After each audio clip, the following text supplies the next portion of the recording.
wararka ka imaanaya degmada Baardheer ee gobolka Gado ee dowlad goboleedka Jubbaland ayaa waxa ay sheegayaan in saakay mar kale halkaasi ay xiisad ka taagan tahay sida ay tilmaamayaan wararka aynu ka helayna degmadaasi iyadoo shalay uu ka dhacay halkaasi dagaal u dhaxeeyay laba mas'uul oo ka tirsan maamulka degmada Baardheer ee gobolka Gado labadaasi mas'uul oo kala ah gudoomiyaha ku-xigeenka degmada Baardheer ee gobolka Gado iyo sidoo kale gudoomiyaha dhanka maaliyadda ee degmadaasi kuwaasi oo dagaalkoodu uu gaaray gacanka hadala iyadoo muddooyinkii ugu dambeeyay uu muran u dhaxeeyay labada dhinac wararka ayaa tilmaamaya in saakay mar kale halkaasi ay xiisad ka taagan tahay isla markaana laga cabsi qaba in ay ku dagaalamaan ciidamada kala taabacsan labadani mas'uul ee maamulka Jubbaland deegaanadooda ka howlgala qaasatan gudoomiye ku-xigeenka degmada Baardheer ee gobolka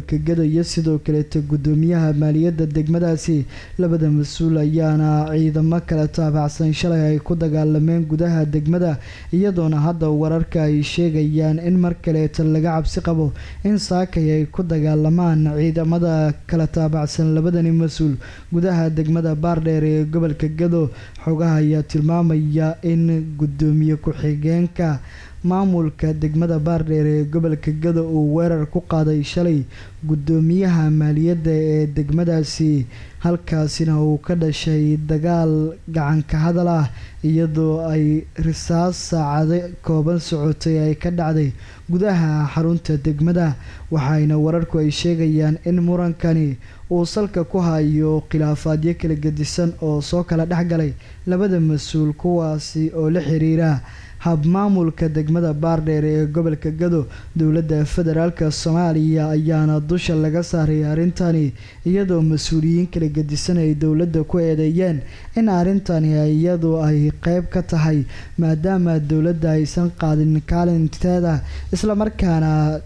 gobolka Gado tan iyo markii dowladda federaalka Soomaaliya ay gacanta ay ku dhigtay ay u magacaawday mas'uuliyiin kala gedisan isla markaana degmo walba oo gobolka Gado ka tirsan ay leedahay laba gudoomiye ku-xigeen iyo sidoo kale laba maamul oo iskorsaar ah taasi oo keenaysa mas'uuliyiinta ay ku dagaalaan hab maamulka degmooyinka